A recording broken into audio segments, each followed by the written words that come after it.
علی بھی اگلا سوال ہے، ذوالحجہ کے مہینے کی کیا کوئی الگ سے بھی فضیلت ثابت ہے یا صرف حج اور قربانی کے حوالے سے اس مہینے کی عظمت ہے؟ حج اور قربانی تو جی کلائمیکس ہے اس مہینے کا، لیکن یہ مہینہ الگ سے بھی ایک فضیلت رکھتا ہے نا جی۔ سورہ التوبہ کے اندر اللہ تعالیٰ نے فرمایا نا کہ جب سے اللہ تعالیٰ نے زمین و آسمان کو پیدا فرمایا ہے تو 12 مہینے ہیں سال کے، ان میں سے 4 حرمت والے ہیں۔ بخاری اور مسلم میں اسی آیت کے کانٹیکسٹ میں ایک حدیث ہے کہ نبی علیہ السلام نے فرمایا وہ 4 حرمت والے مہینے 3 کنزیکٹیو ہیں، ذی قعدہ، ذوالحجہ اور محرم، اور ایک الگ سے ہے رجب کا مہینہ۔ ان 4 مہینوں میں آپ قتال نہیں کر سکتے تا وقت کہ کافر آپ پہ جنگ تھوپ نہ دے۔ اس لیے آپ دیکھیں جنگ صفین جو تھی اس کے دوران بھی یہ مہینہ آ گیا تھا، اس کا حرمت والا مہینہ، تو جنگ روک دی گئی تھی۔ تو حرمت والا مہینہ یہ ذوالحجہ، اس اعتبار سے تو اس کی اہمیت ہے۔ باقی بڑی عید ہے ہماری 10 ذوالحجہ کو، اسی طریقے سے حج کی ساری ایکٹیویٹیز ذوالحجہ کے مہینے میں، تو یہ تو سارے فضائل اس کو حاصل ہیں۔ ایک جنرل حدیث ہے صحیح بخاری کے اندر کہ نبی صلی اللہ علیہ وآلہ وسلم نے فرمایا باقی پورے سال میں کیے ہوئے اعمال کبھی بھی ذوالحجہ کے پہلے 10 دنوں میں کیے ہوئے اعمال کے برابر نہیں ہو سکتے۔ اب یہ کیٹاگوریکلی ہے، یعنی ایون رمضان کی کوئی عبادت بھی یہ پہلے 10 دنوں کا مقابلہ نہیں کرتی، بلکہ اکثر مفسرین کا اتفاق ہے یہ سورۃ الفجر میں جو اللہ نے قسم یاد فرمائی ہے نا، والفجر ولیال عشر، فجر کے وقت کی قسم اور 10 برکت والی راتوں کی قسم، یہ 10 راتیں جو ہیں وہ ذوالحجہ کی 10 راتیں ہیں، یکم ذوالحجہ سے لے کے 10 ذوالحجہ تک۔ تو بخاری کی اس حدیث میں آیا ہے کہ پورے سال میں نیک اعمال کا وہ ثواب نہیں ہے جو ان پہلے 10 دنوں کے اندر ہے، کوئی بھی نیک عمل۔ تو صحابہ نے کہا کہ کیا جہاد اور قتال بھی اگر کوئی شخص کرے باقی دنوں میں تو اس سے بھی یہ 10 دن کا عمل بڑھ جاتا ہے؟ تو آپ نے فرمایا کہ جہاد اور قتال سے بھی بڑھ کے اس 10 دنوں کے اندر عبادت کرنے کا ثواب ہے، سوائے ایک ایکسیپشن کے ساتھ کہ کوئی شخص اللہ کی راہ میں جہاد اور قتال کے لیے جائے اپنا مال اور جان لے کر، اور واپسی پہ نہ اس کی جان بچے نہ مال بچے، یعنی سب کچھ لٹا کے آ جائے نا ادر دین ذوالحجہ کے مہینے میں، تو وہ شخص ہی ذوالحجہ کے پہلے 10 دنوں میں کی ہوئی عبادت کو سے بڑھ سکتا ہے، باقی صرف قتال کرنے والا بھی نہیں بڑھ سکتا۔ کتنی بڑی فضیلت ہے۔ اور اسی حدیث کا ایک طریق مسند احمد میں ہے جس کی صحت کے اوپر اتفاق ہے لیکن وہ فٹ ان بیٹھتا ہے کہ نبی علیہ السلام نے یہی الفاظ ہیں بخاری والے، اور آگے الفاظ ہیں کہ ان 10 دنوں کے اندر اللہ تعالیٰ کی تحمید، تحلیل اور تکبیر بلند کرو۔ تحلیل کہتے ہیں لا الہ الا اللہ کو، تحمید کہتے ہیں الحمدللہ کو، تسبیح کہتے ہیں سبحان اللہ کو، تکبیر کہتے ہیں اللہ اکبر کو۔ اور یہ چاروں وظائف آپ کو پتہ ہے ایک ہی کلمے میں جمع ہے، سبحان اللہ والحمدللہ ولا الہ الا اللہ واللہ اکبر، جس پہ میرا یوٹیوب پہ کلپ بھی ہے، سب سے بہترین وظیفہ، آلموسٹ 3 لاکھ کے قریب لوگ دیکھ چکے ہیں۔ اس میں میں نے کئی احادیث اس حوالے سے بتائی ہیں جو ان 4 کلمات کے حوالے سے، تو اس میں بھی اسپیسیفکلی تکبیر کا ذکر آتا ہے۔ سورۃ البقرہ میں حج کا ذکر بھی آئے گا تو آپ کو آئے گا تکبیر بلند کرو۔ سورۃ البقرہ میں رمضان کے بعد عید کا ذکر آئے گا تو کہا گیا عید والے دن تکبیر بلند کرو۔ تو وہ تکبیر بلند کرنا تو سمپل اللہ اکبر کہنا ہے۔ اس کے علاوہ آپ کو المصنف ابن ابی شیبہ میں، سنن الکبریٰ البیہقی میں، مصنف عبد الرزاق میں صحابہ اور تابعین سے کئی ایک اقوال ملیں گے۔ کوئی پڑھتا تھا سبحان اللہ والحمدللہ ولا الہ الا اللہ واللہ اکبر، کوئی پڑھتا تھا اللہ اکبر کبیرا والحمدللہ کثیرا وسبحان اللہ بکرۃ واصیلا، کوئی پڑھتا تھا اللہ اکبر لا الہ الا اللہ واللہ اکبر وللہ الحمد۔ تو اس طرح کے کئی ایک کلمات جن میں اللہ کی تکبیر بلند کی گئی ہے، جو معصورہ چیزیں کتاب و سنت سے ثابت ہیں، آپ وہ تمام الفاظ استعمال کریں تو یہ تکبیرات۔ اور پھر آپ یہ دیکھیں یہ تکبیرات آپ امام بخاری نے تو باقاعدہ صحیح بخاری میں اسی حدیث جو میں نے بیان کی کہ ذوالحجہ کے فضیلت، اس کی ہیڈنگ کے اندر انہوں نے لیا ہے کہ جو ابن عمر اور ابو ہریرہ تھے رضی اللہ عنہما، وہ ان 10 دنوں کے اندر بازار میں جا کے تکبیرات کو بلند کیا کرتے تھے، کیونکہ یہ تکبیرات بلند کرنے کے بلکہ امام بخاری اسی پھر چیپٹر میں کی ہیڈنگ میں لے کے آئے کہ امام محمد باقر جو تھے، امام جعفر کے والد اور امام زین العابدین کے بیٹے، امام حسین علیہ السلام کے پوتے،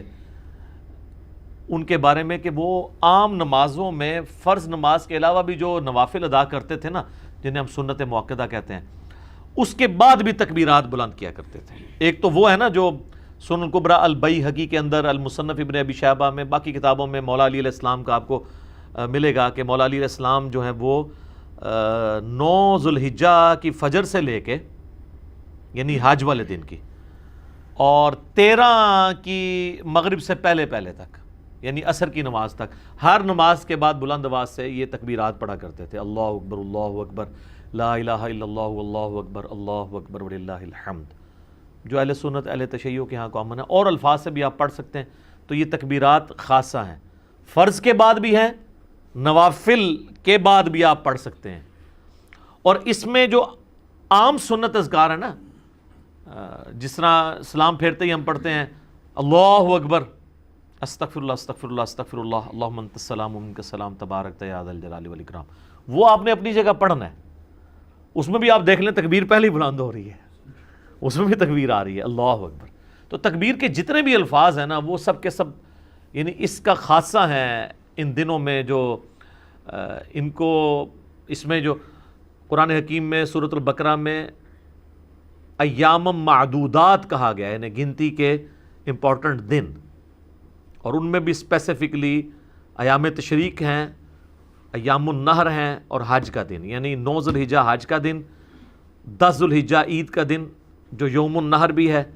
پھر 11 اور 12 بھی، اور 11 12 13 جو ہے انہیں ایام تشریق بھی کہتے ہیں۔ تشریق ہوتا تھا کہ وہ پرانے زمانے میں تو آپ کو پتہ ہے فریج اور برف نہیں ہوتی تھی، تو گرم علاقوں میں دھوپ میں گوشت کو خشک کیا جاتا تھا تاکہ وہ بعد میں استعمال کیا جائے، تو وہ اس خشک کرنے کو کہا جاتا تھا تشریق، جو آج بھی آپ دیکھیں جن لوگوں کو یہ پتہ ہے تو وہ کرتے ہیں، وہ کئی مہینے تک گوشت استعمال کرتے ہیں، اس میں بیکٹیریا نہیں پڑتا۔ جس طرح کہ اچار اگر آپ پانی ریموو کر کے آئل میں ڈال دیں تو اس میں بیکٹیریا نہیں پڑتا، تو یہ دھوپ میں خشک کیا گیا گوشت، اس عمل کو تشریق کہا جاتا ہے، اس لیے وہ ایام تشریق کہلاتے ہیں کہ اس میں گوشت کو وہ دھوپ میں خشک کیا کرتے تھے۔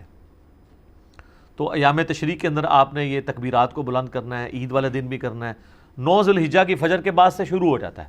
اور اس میں یہ ہوتا ہے کہ بعض اوقات آپ کی جماعت سے نماز رہ گئی ہے اور آپ ویسے پڑھ رہے ہیں تو اس میں بھی آپ نے کرنا ہے،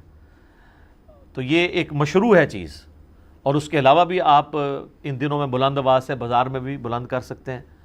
لا الہ الا اللہ وحدہ لا شریک لہ، لہ الملک و لہ الحمد وہو علی کل شیء قدیر۔ تو یہ سب کی سب تسبیحات ہیں، یہ سب کی سب تسبیحات آپ ان دنوں میں کریں۔ اور اسی طریقے سے ایک اور امپورٹنٹ چیز جو اس میں آتی ہے وہ یوم عرفہ کا روزہ بھی ہے، وہ ذوالحجہ کی 9 تاریخ کو آپ نے رکھنا ہے، وہ بھی اس کی عبادت کے اندر شامل ہے۔ صحیح مسلم میں نبی صلی اللہ علیہ وآلہ وسلم کا فرمان موجود ہے کہ میں اللہ سے امید کرتا ہوں کہ یوم عرفہ کا روزہ 2 سال کے گناہوں کا کفارہ بن جائے گا،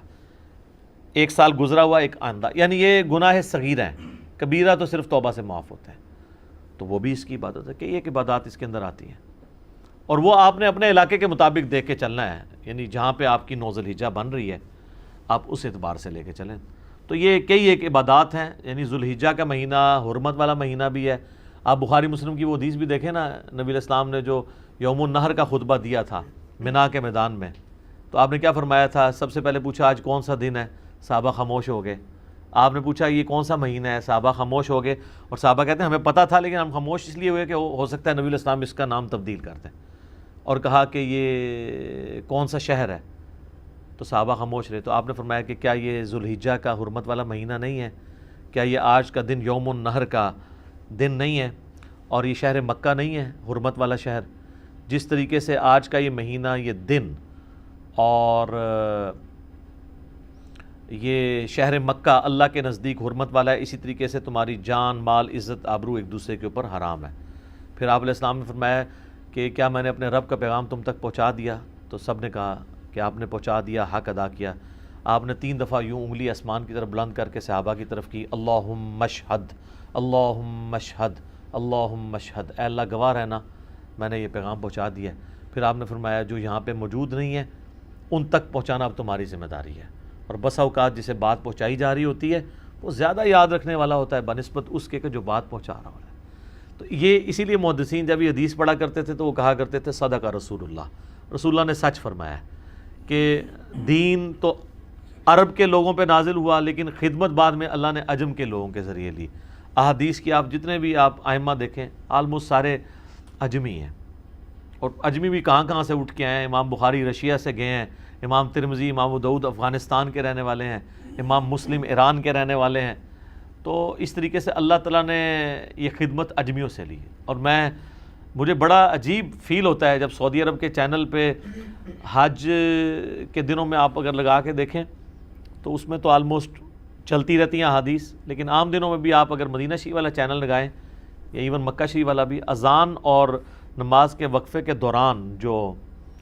احادیث بیان کی جا رہی ہوتی ہیں تو وہ اکثر احادیث کے اینڈ پہ بول رہے ہوتے ہیں رواہ البخاری رواہ المسلم,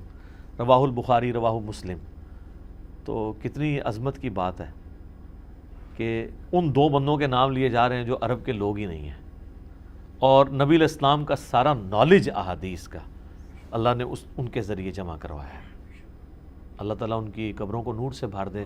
انہیں ان کے نیک کاموں کا اجر عطا فرمائے, آمین. ٹھیک ہو گئی.